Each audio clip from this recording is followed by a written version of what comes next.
I'm so glad you found my channel.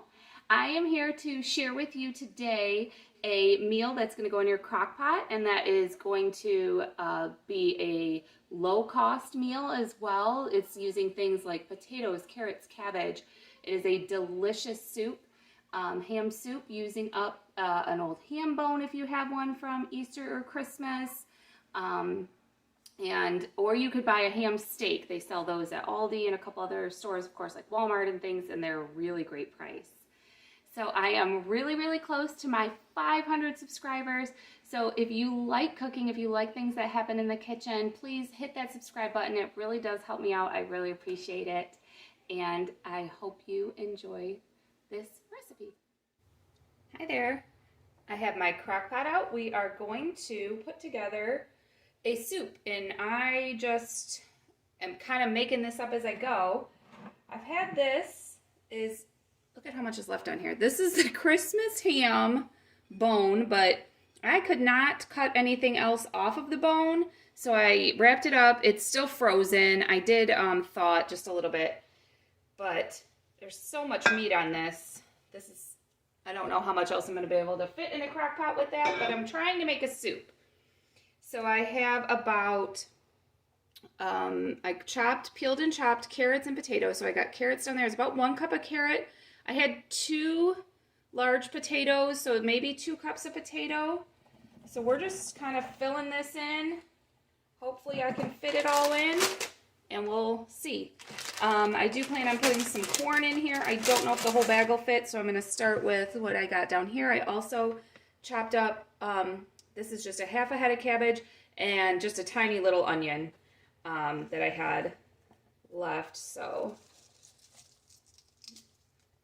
let's see how much I can fit in this crock pot. It is still a little cool here in Michigan. Waking up, it's like 49 degrees and the highs are only in the 60s, so it's definitely still good to have soup.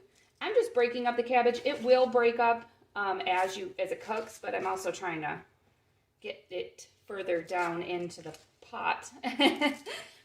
Fill up as much as I can here. I still want to put some corn on top, I guess. Let's see how much fits. All right. And my bag of corn.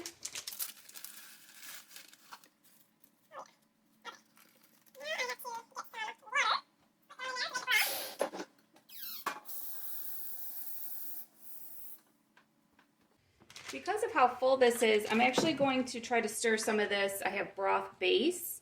I get mine from a local bulk food store. You can buy also, obviously, bouillon cubes, and you could buy, it's called Better Than Bouillon at the grocery stores that comes in this type of powder. It's not going to mix too well, but I think it's better than just the powder sitting on top of the situation here. I'll put in some rosemary, I think will be good with ham and potato as well. Let's call that a teaspoon. I would say that's a teaspoon. And then if you have bay leaves in almost any soup, if you can throw a couple bay leaves in there, it gives it even more of that slow cooked flavor. Okay, this is 4 cups, and I don't see it at the top yet, so I'm going to fill this up and get a little bit more water. It's really hard to see. The top, so that was another 3 cups of water in there. So I am going to just stick a couple bay leaves down into the mix here. Gotta uncover it a little bit, get it down in there. As the cabbage cooks, it'll shrink down and everything a little bit. This is definitely very full, so you're going to want this to go as long as you can. If you have all day, do it low, 8 to 10 hours is going to be perfect. I am going to start mine off on high just to get going, and then I'll kick it back down to low for at least 6 hours, but maybe high on an hour or two. So, and we will see how it looks when we're all done. So I pulled the ham bone and ham out of the crock pot. I pulled it out and then remembered I was going to show you. So here I am. So that should really, like this, just fall away from the bone. You do kind of want to look at it. It's piping hot, so I'm just going to use some tongs like this and pull away something that is like just all fat. You can kind of see that, and try to leave just more of the meat to put back in. I need a bowl for the stuff I'm not going to use here. I can set this aside. And then this is a lot of meat, so I wasn't sure how much I was going to put back in, so we'll see how much is bone and how much is meat.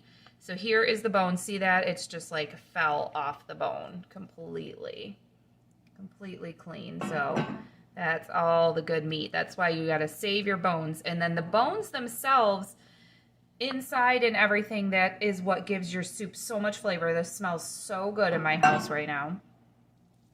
And I also was going to say, I went light on the seasoning the like chicken bouillon base, because this ham, as you know, ham's got a lot of salt and flavor. I think I'm going to take some of these ends like this out as well. Eating that in a soup might be a little bit hard. Just because I have so much, you definitely, if you didn't have this much, just chop this up. This isn't even going to necessarily all not get used that I'm putting over to the side. It's just not going to go in the soup right here. But look at how this just falls apart. So I'm going to work on this, get all the bits, and put it back in and show you what it looks like from there. Okay, I think I got the amount of meat I wanted off of the bone. And I'm just taking a knife to it. Again, being in a soup, I just want it to eat really nice. Obviously, it's a homemade soup. Make it the way you want. More rustic would be, you know, larger chunks and pieces. But I think this will go really well. That way you get a little bit of everything on your spoon. Oh, yeah. This smells amazing. It just tastes so good. So I had wrapped up that bone from Christmas and froze it. So it's been in my freezer. It's been a while, and was like, well, seems like it's time to use this up. See, I just want those cut a little bit easier to get on a spoon. All right. So remember, we have potatoes, carrots, cabbage, and corn all in here. Of course, a couple pieces of ham fall off the bone. Just kind of poke it. You want to make sure that it's not any bits of bone, because the bone can come into pieces. So just, you know, make sure you take a quick stir and look. Oh, amazing. I'm going to put this all back in. We'll stir it up. Serve it with some crusty bread, some rolls. This is huge. This is that giant sized crock pot. It's all the way full. Gonna have plenty to share, to save, have for lunch tomorrow. Look at how much ham that is. Oh yeah, that's the right amount. Wonderful. Just delicious. This is gonna make you feel good. Not, you know, the ham is salty and heavy, but it's not gonna be heavy on you because of all those good vegetables and everything in there. So I hope you, next time you make a ham, save your bone and make some delicious soup with it. If you don't have a ham bone, you can ask your butcher, but you also can buy a ham steak. They even have them at Aldi, and they even have the bone in them. A ham steak, I would maybe even just let that sit in the crock pot, because that bone in the ham steak will give it more flavor. So you got a couple options. All right, thanks for watching.